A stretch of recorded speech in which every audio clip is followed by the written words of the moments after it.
But in a situation where you find that a person look at the situation, not necessarily tribal or regional. but I have said that.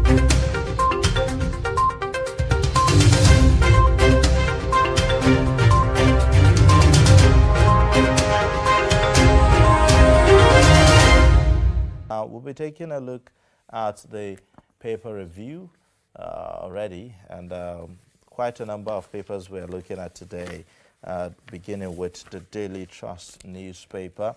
The lead story on the Daily Trust newspaper this morning talks about leakages continue despite TSA implementation. It has the riders that says how agency heads civil servants bypass system. FG sets up review committee, and then you also have why government should strengthen TSA. These are the riders to that story. The next one, Buhari orders massive military operation in Niger. And then you also have hard times for tenants as landlords hike rent in Lagos. Well, that's a phenomenon that is usually associated with January, isn't it? You have also pomp as Machina Emirate holds cultural festival. The story below that shows you shortage of lecturers hits polytechnics. And then you also have the image there showing you the vice president there tying his buckles, getting set to run. According to the picture, it says, "Run, Osibajo, run." That's stakeholders demanding. Well, very interesting story there. Well, we'll take a look at stories at the top, of the paper. Hundreds flee as bandits attack Kaduna villages. That's on page 4. And then the next one, insecurity. We've spent 100 million naira on ransom. Vigilantes, Zamfara community cries out. Tinubu huddles before a kingmaker eyeing the throne. And that's on page 13 of the Daily Trust newspaper this morning. Now let's take a look at other papers today. The Nation newspaper leads with the story on politics as well. Buni, APC chiefs in crucial parley on zoning convention. There you have it. And the next one, PDP, nobody can stampede us on presidential ticket. Opposition governors meet. You'd also see government cuts gas price to Gencos. The pictorial there shows you the presidential hopeful Asiwaju Bola Ahmed Tinubu alongside the governor of Katsina State, Bello Masari, and Senator Kashim Shettima there. Then below that also you'd find Buhari renews crackdown on bandits, order to military.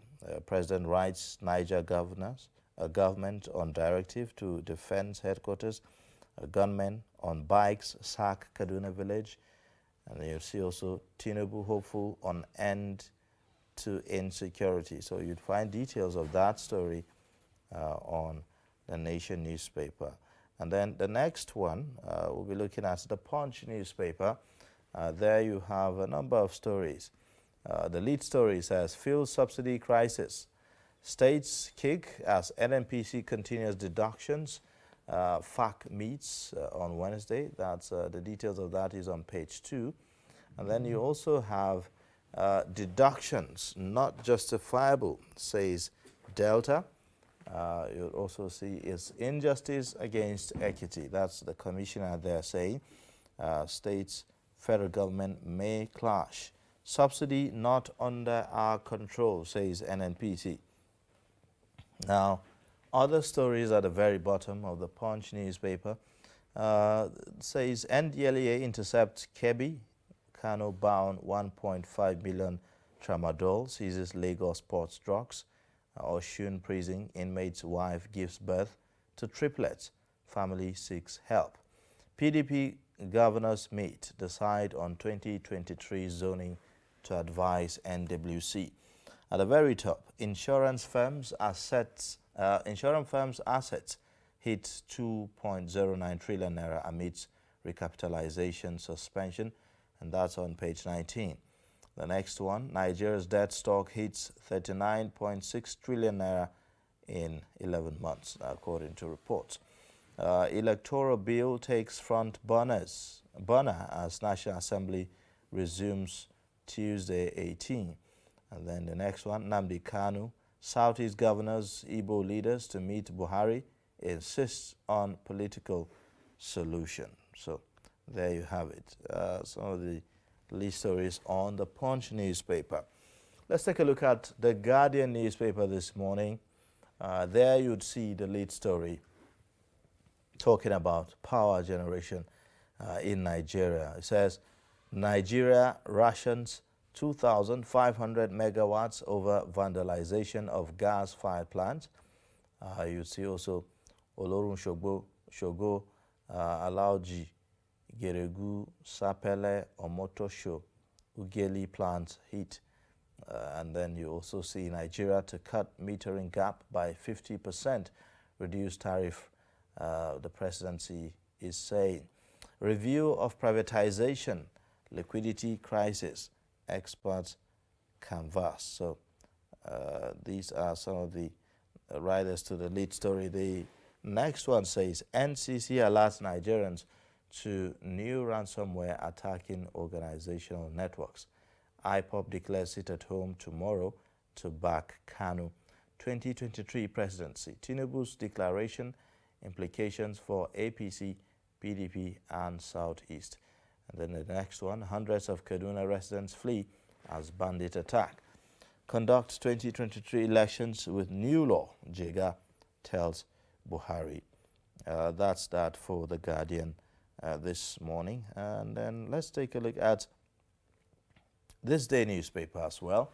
On this day, farmers count gains of Anko Borough scheme to unveil mega rice pyramid.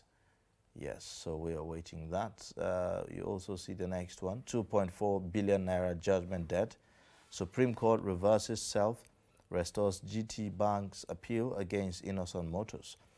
The next one, the lead story, talks about with 4.56 trillion naira encumbrances, NNPC to shed toxic liabilities in 2022, says Carey. The writer says company will be the largest capitalized, most profitable in Africa. Now let's take a look at the Blueprint newspaper. There you'd see the lead story says 9 days after Gazette on bandits. You see also Buhari orders major military operations in Niger. And then the writer says terrorists kill 15 in Mashegu. We've paid over 200 million naira as ransom in 3 years. And that's according to Zamfara community. Buni hails Buhari, Lawan on improved security in Northeast. And then the next one says 4 federal universities, Lafia students regained freedom. Well, these are some of the stories on page 6 of the Blueprint newspaper.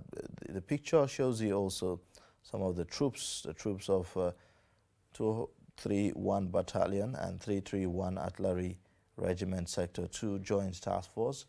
The Northeast Operation Hadinkai celebrating after repelling Boko Haram and Islamic State West Africa Province attacks on Biu, Borno State. Also, a gun truck seized from the terrorists by troops there. And then below that, at the very bottom, NDLEA intercepts 1.5 million tramadol tablets, others en route to Kebbi and Kano. So these are the stories on the front pages of our newspapers today. To review these stories with me, I have in the studio the chair, editorial board, Blueprint newspaper, Zainab Okino, for the review. Good morning and welcome to the studio. Good morning. Yeah. Well, quite interesting stories on the front pages this morning. We'll begin with the Blueprint newspaper, talking about the order, the marching order given by the president. I mean, this is not the first of its kind, isn't it? Yeah. We've seen some of such, orders multiple times, and it's as if the words of the president are losing, the weight that they should carry, and all of that. What do you think about it? You've already said it. Yeah, well, the president has to do what he has to do. He has to give orders. Whether the orders are being carried out is another thing. It's now like a script. Whenever it happens, there's a script to it, which is you just check, if edit a few things here and there, and then push it to the public. But I don't blame them. I think they are doing the best they can. It's just that we are overwhelmed. We are overwhelmed by this banditry, despite renaming them terrorists. And again, maybe our military is also overwhelmed. They can't be everywhere. They are now in the civil populace, whereas they should just be defending the country. And I think I said it the last time I was here, that I think the government needs to do more recruitments of military personnel. Well, but I sympathize with the people of Niger State, and that as Zamfara, Sokoto, to some extent, KB. I mean, it's sad. I mean, there's another story about, I don't know whether you mentioned it, where Zamfara people have paid up to 100 million naira. That's sad. These are poor communities paying so much for their own freedom or their own safety, which cannot even be guaranteed. Because even after you have paid, you cannot guarantee your safety. I mean, an example is the case of a father who was kidnapped in Katsina State, and he paid ransom. And his children put money together to pay ransom. And they had one of his son that took the money to the kidnappers. So how do we continue this way? In fact, we also saw a story as well where someone who, was to pay ransom to get his son back have to remove the roof. Yes, that's the one I'm referring to. To sell, yes. to be able to raise money to rescue his It's son. so sad. It's such a tragedy that someone has to remove the roofs over his head and his family's head just to pay ransom. And do you know how much? 50,000. 50,000. I think the world must not hear this. Unfortunately, it's already there. It's an embarrassment. It is really. And that's the president's hometown, home state. But we keep saying that our military is overwhelmed. Where do we look to? I mean, it seems like they are all we've got. So if our military is overwhelmed, what should we be doing, to be able to boost their capacity? I mentioned one. We need to. No, it's not about capacity now. There's question of number, and there's question of capacity. So question of number is what I spoke about. Capacity is a different story on its own. But for number, we need to recruit more. For capacity, what do? You train. But it's still beyond that. What about facilities? What about equipment? But the world should not be about the military alone. What about intelligence gathering? It's key to fighting any war. In fact, it's the most important.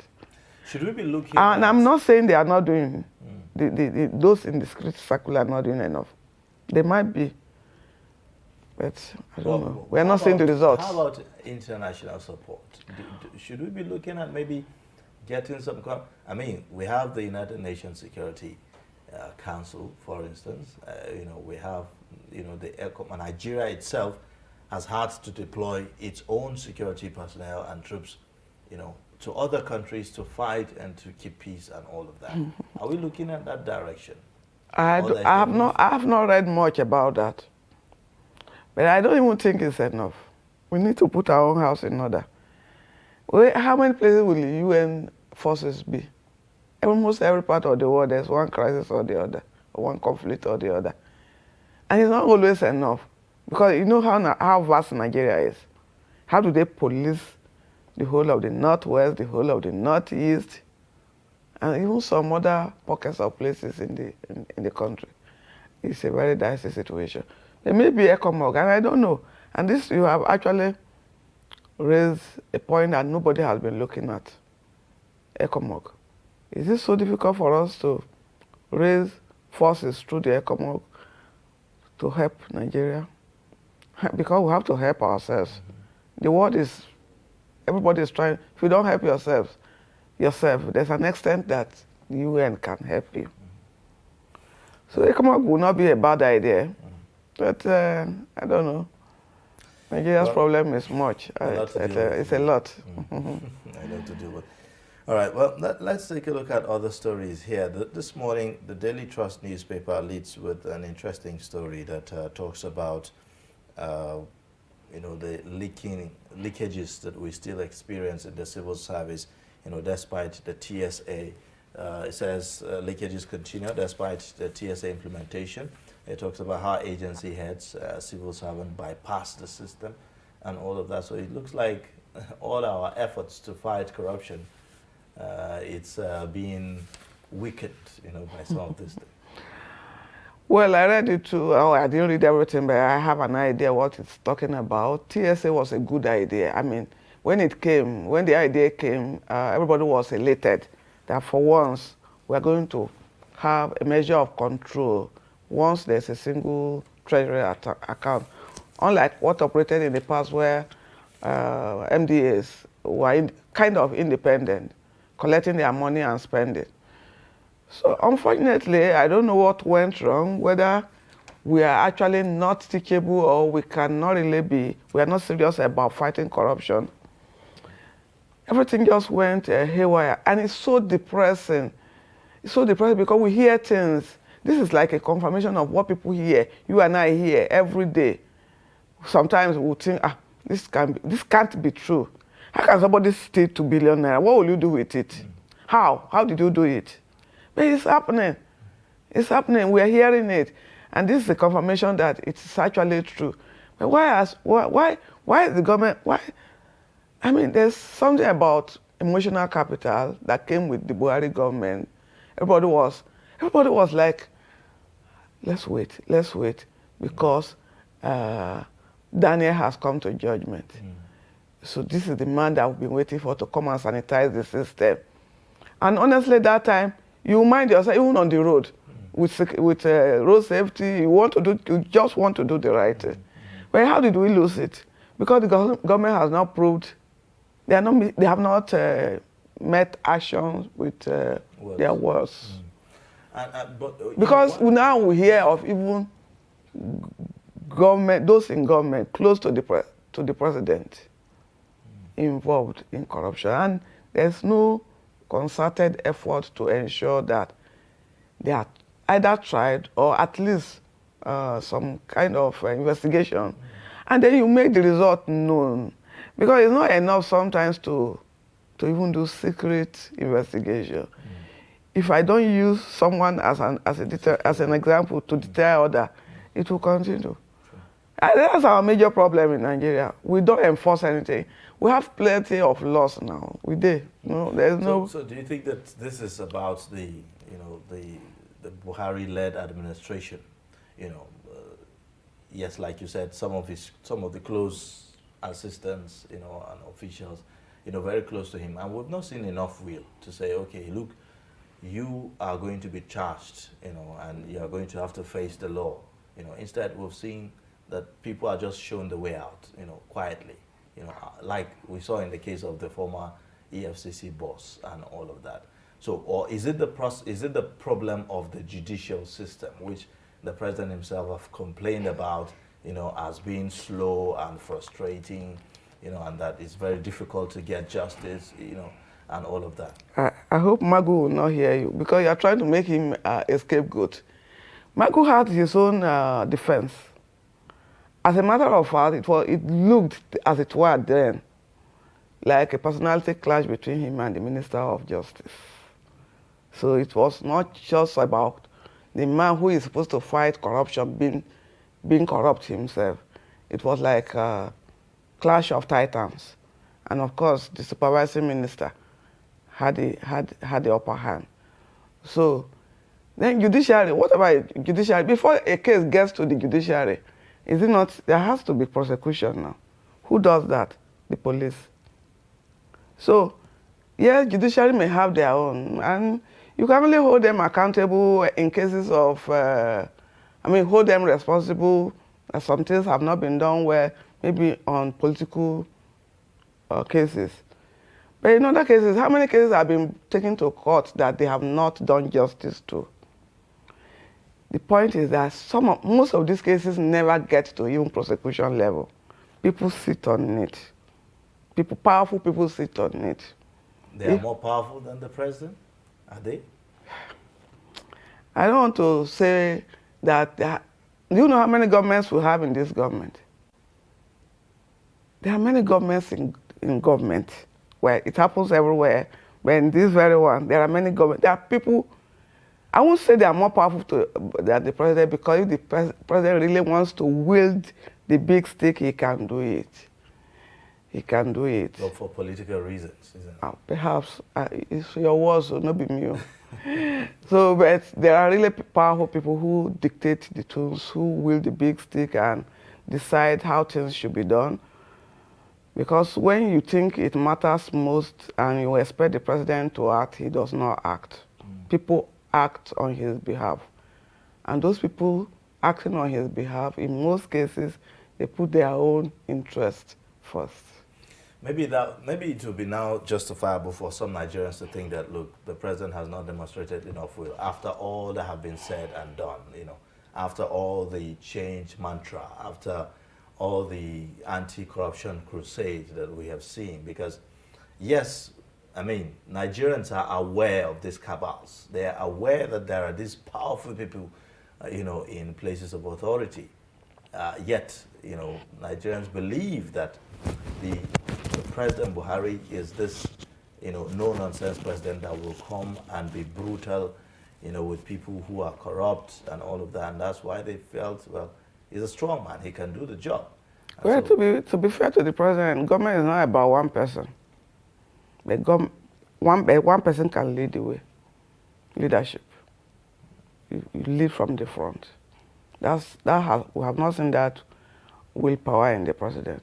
And then that's why other things are falling out of hand, kind of. So. All right. Now, let's take a look at...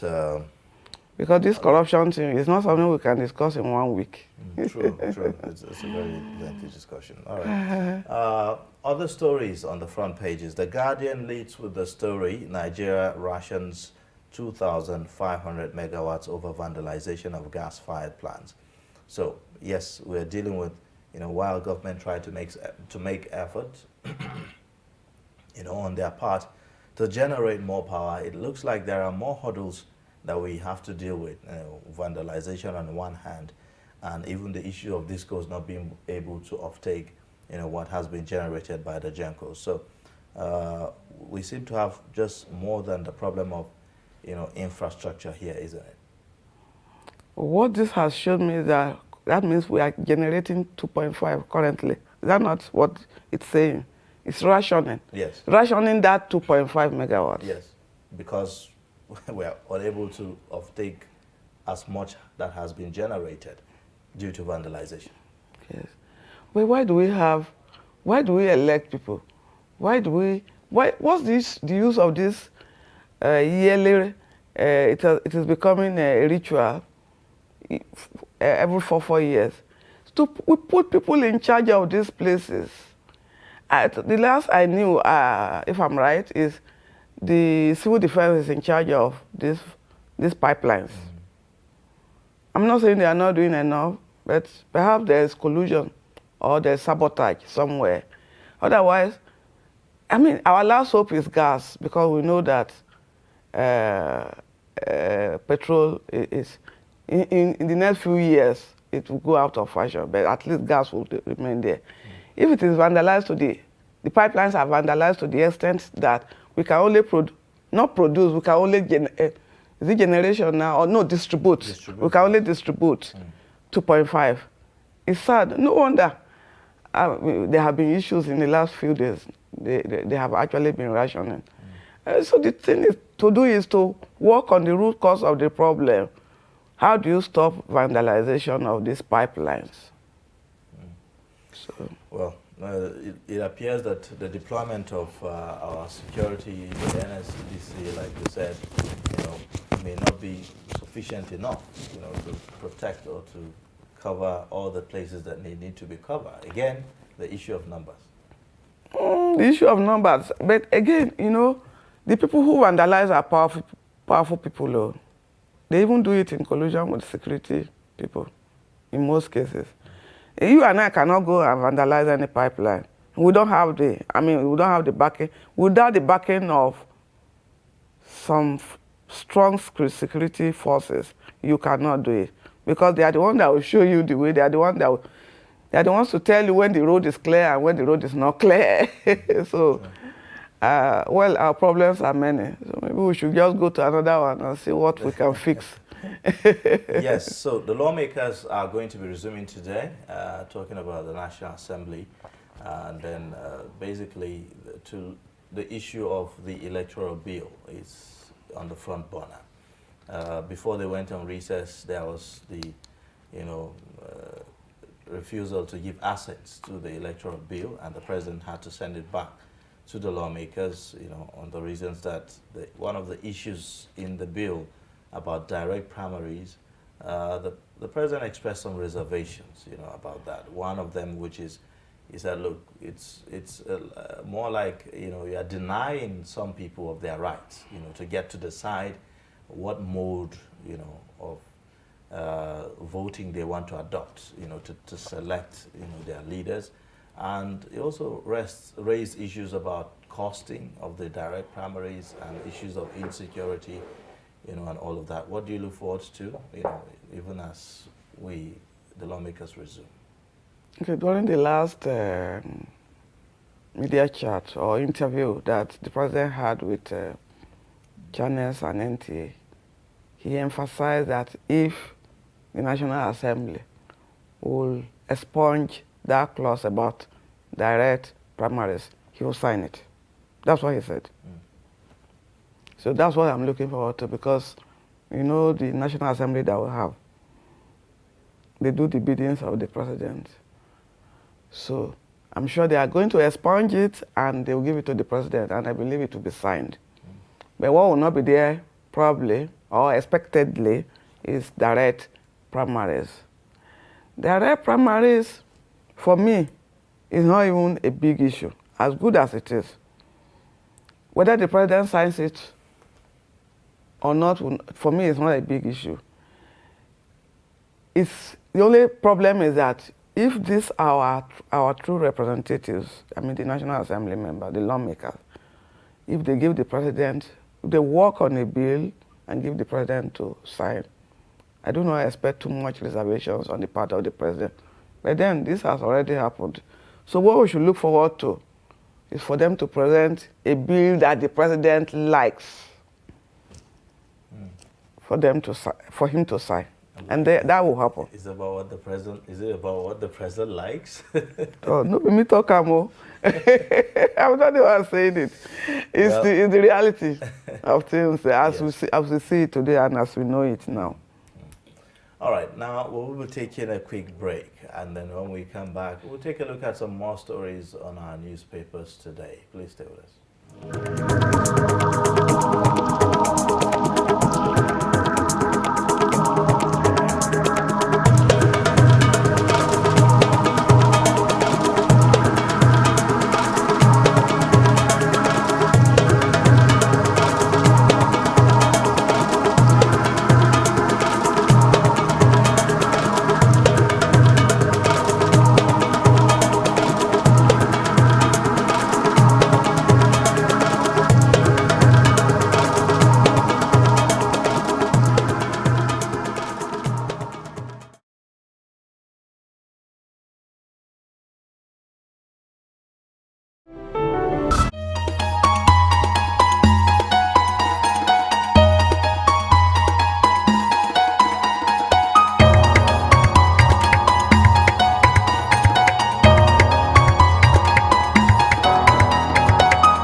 Thanks for staying. This is Daybreak on Trust Television, and here we've been looking at the stories that made the headlines on our newspapers this morning, and I have in the studio the chair, editorial board, Blueprint newspaper, Zainab Okino, and she's been giving us perspectives on some of the stories that we are looking at this morning on the front pages of our newspapers. Now, on the Punch newspaper, we have a story about Nnamdi Kanu.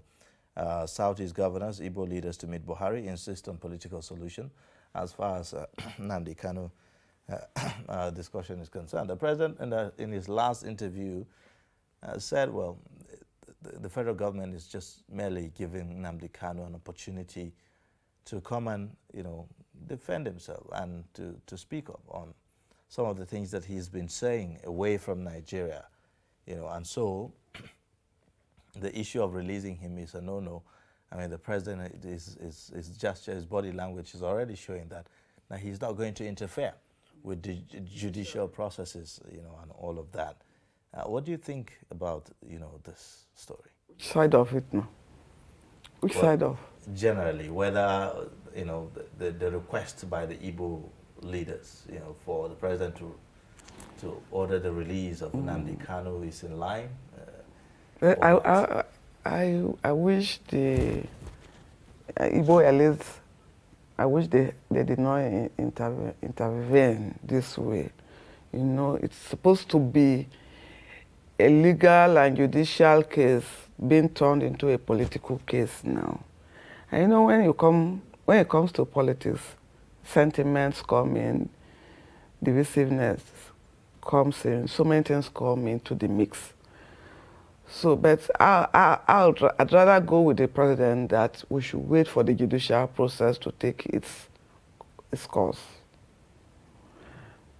But if the only reason why political solution should be considered to some extent is because of the insecurity that the Kanu thing has elicited. The Kanu issue has elicited so much insecurity, and the people that are suffering it are the ordinary poor people. Of course, you see the merciless killings that are going on there. So on that basis, I can say, well, what do we do? Well, at the end of the day, we always come to the round table to talk. So when we talk about political solutions, what exactly are we even looking at here? To say, okay, you've been forgiven, go ahead, go on and continue to and sin no more. That's it. Go on and sin no more, just go on and just continue with your propaganda, or what exactly are we looking at here? So it is for the Igbos to tell us what's their idea of political solution. You get? They should tell us what their idea of political solution is, because, like you said, is it that he should just go scot-free?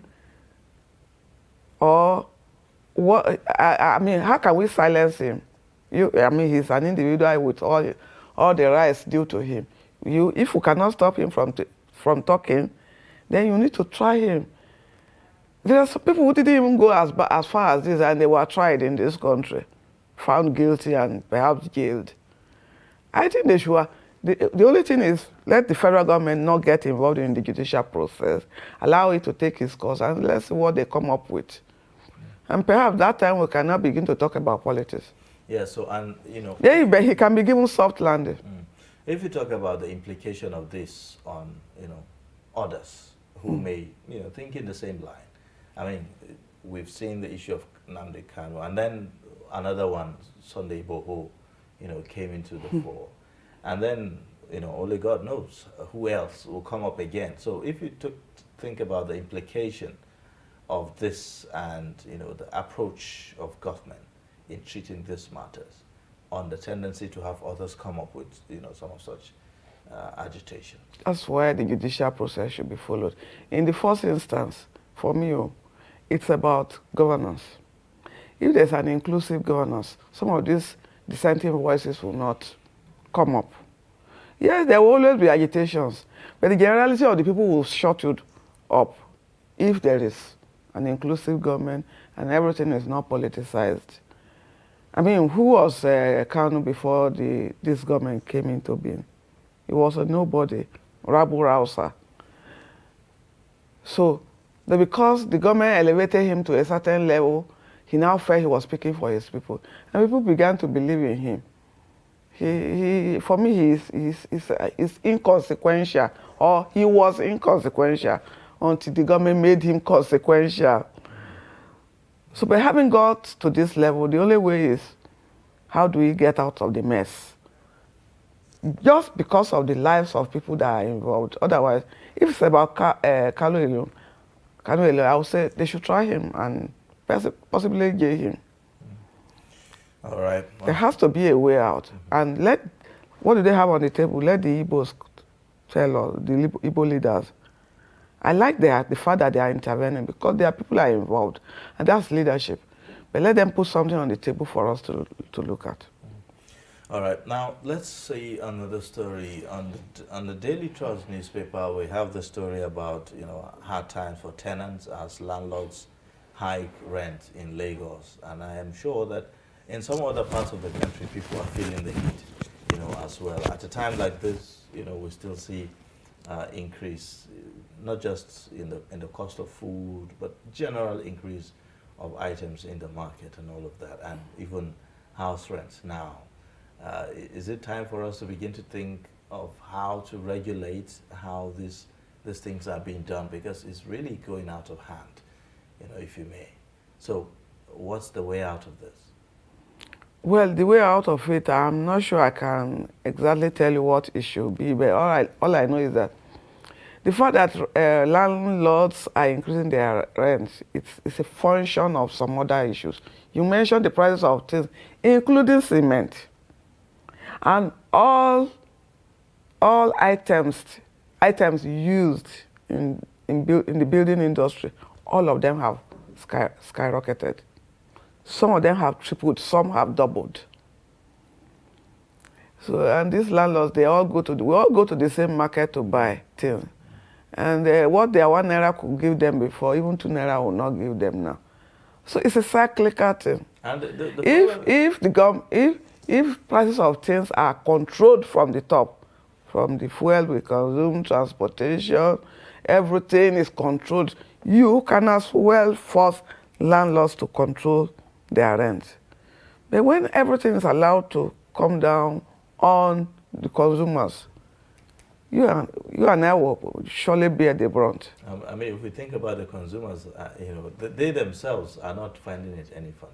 Nobody is finding it funny. Are you finding it funny? They are in the same system, and it's not like they are having, like their income is, changing or increasing and all of that. So it becomes worrisome, really. It is. If you think about the implication of this on because already we have housing deficit.